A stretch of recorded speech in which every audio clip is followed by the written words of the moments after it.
Bonjour à tous et bienvenue dans cette nouvelle vidéo. Aujourd'hui, je vais vous parler de la Vallée des Vikings.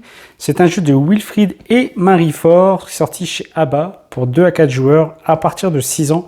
C'est un jeu qui a remporté le jeu de l'année catégorie enfant en 2019 et je vois vraiment pourquoi. C'est un jeu que j'ai longtemps lorgné, que j'ai failli acheter plusieurs fois justement pour mes enfants, pour offrir à la famille, ainsi de suite.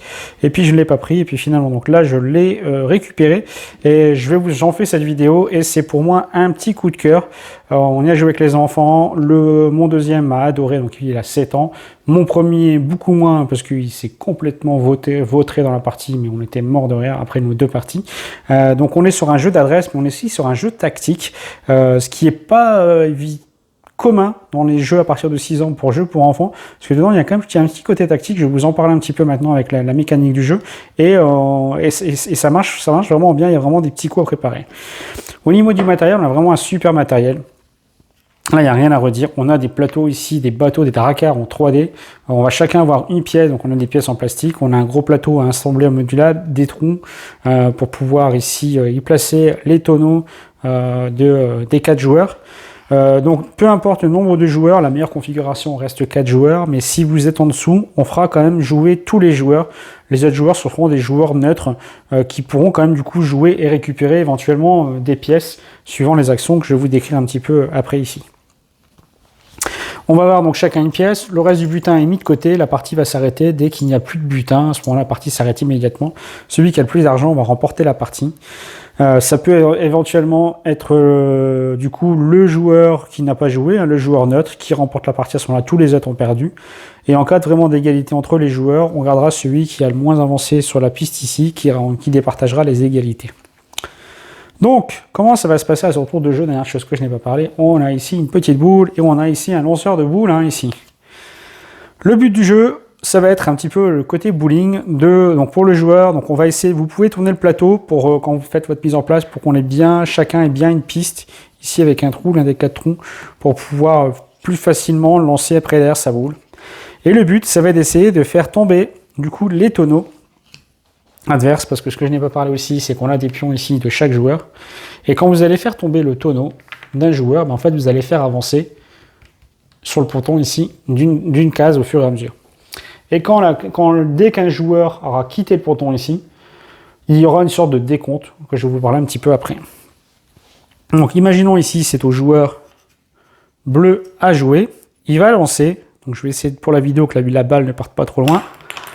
Et il fait tomber du coup le tonneau bleu et le tonneau jaune. Il pourra les faire rentrer dans l'ordre qu'il souhaite. Donc là il pourrait dire, je fais rentrer d'abord le personnage bleu. Et ensuite, le jaune qui va venir se placer juste derrière. Ensuite, il va prendre les 2 tonneaux qu'il a fait tomber et les replacer où il veut sur le plateau. Et ça sera du coup au joueur suivant de jouer. Donc là, au début, on les met un peu où on veut. Vous allez voir qu'après, il y aura des choix à faire parce qu'on voudra que tel tonneau tombe plutôt qu'un autre et ainsi de suite. Donc le joueur suivant va y aller aussi. Il va prendre le pousseur. On va lui passer le pousseur et il va essayer de faire tomber une nouvelle fois les tonneaux. Donc là, il en a fait tomber 3 aussi. Donc là, le rouge va pouvoir éventuellement rentrer en jeu. Ensuite, le vert rentre en jeu, il arrive directement là. Et donc après, derrière, on va faire rentrer, bouger le jaune va venir se placer ici. Et voilà comment avancent du coup les pions. Et à un moment ou à un autre, comme je vous disais, on va les faire avancer. Lui, il va rebouger carrément, se mettre comme ça. Lui, c'est pareil. Hop, on va refaire un tour, ainsi de suite, et on va arriver à un moment ou à un autre où l'un des pions va sortir. Quand on arrive ici tout au bout, et qu'un joueur va pas faire tomber par exemple 3 pions, et c'est au joueur jaune de jouer, le joueur jaune va pouvoir choisir, on choisit toujours dans quel pion on souhaite avancer en premier. Donc là, s'il en fait sortir un, il y en a un de sorti, on arrête là, les autres pions ne vont pas bouger. Donc imaginons là, il fait sortir le rouge qui va sortir du plateau, et là on va faire un décompte. Le décompte, on va le faire en fait en partant de tout en haut et on descendra. Donc ici, le joueur vert va gagner du coup le butin qui est noté ici en haut, 2 pièces. 2 pièces pour le joueur vert.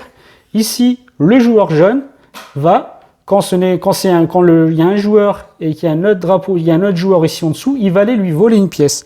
Donc là, le joueur jaune va aller voler une pièce au joueur bleu. Ici, il n'y a rien du tout, il n'y a rien du tout, rien du tout, rien du tout. Et le bleu qui est resté ici, tout en bas, va gagner une pièce de la réserve. Donc là, il s'est fait voler une pièce, il en récupère une. Le joueur qui est sorti va revenir ici au début du ponton. Et on continue dans l'ordre du tour. Donc là, le joueur va replacer les tonneaux. Et on va continuer ainsi de suite. Ce qui va être intéressant dans le jeu, la dernière mécanique qu'on va retrouver, c'est imaginons que le jeune, quand il décompte, il est bien sur le jaune, il va voler une pièce à chacun des autres joueurs. Donc là, il va pouvoir récupérer une pièce à l'ensemble des autres joueurs. Et ce qui est intéressant, donc je vous disais dans le jeu, c'est qu'à un moment ou à un autre, on va essayer de calculer, de faire tomber les bons pions pour faire sortir tel pion et voir peut-être avancer aussi son pion pour aller chercher 4 pièces. Parce que là, en fait, on va avoir les 1, 3, 4 et 2 pièces. Donc, les faire avancer 4 pièces. À l'inverse, les autres joueurs vont essayer de vous faire aussi avancer pour soit vous faire sortir et ne vous faire rien gagner du tout, ou surtout ne pas vous faire gagner des pièces. Et tout le sel est là. L'adresse, parce qu'il va falloir vraiment bien essayer de calculer, essayer de mettre des petits pièges, et essayer de préparer ces coups ici pour essayer de vous prendre de l'argent et d'essayer d'en donner un moins possible à vos adversaires. Donc le jeu est vraiment très très malin. Je vous dis, moi, on a eu des fous rires avec la partie avec le fiston parce que il mettait carrément les tonneaux pour être sûr de vouloir avoir le bleu. Et même à côté de ça, il a réussi à faire tomber les autres sans faire tomber celui qu'il voulait. Et il se retrouvait toujours à peu près ruiné pendant que nous, on s'enrichissait. Donc c'était La Vallée des Vikings, donc un jeu qui est sorti en 2019. Un jeu pour enfants. C'est un jeu que je vous conseille vraiment à prendre pour jouer avec vos enfants. Il faudra y être à partir de, donc ils disent à partir de 6 ans. Il faut vraiment y jouer à partir de 6 ans. En dessous, les enfants à 5 ans vont sans doute pouvoir essayer d'y jouer et de faire tomber, mais ils vont moins comprendre cette partie tactique qui va être intéressant ici. 6 ans, c'est vraiment un âge nécessaire pour bien comprendre. Même 6 ans, je pense qu'il y a peut-être quelques doutes pour bien comprendre tout ça. J'espère que cette vidéo vous a plu. Comme d'habitude, n'hésitez pas à liker, partager. Les likes nous permettent juste d'avoir un peu plus de visibilité sur YouTube et d'avoir des algorithmes pour pouvoir faire remonter cette vidéo. Donc je compte sur vous. Et sur ce, je vous dis à ciao, bye bye pour une autre vidéo.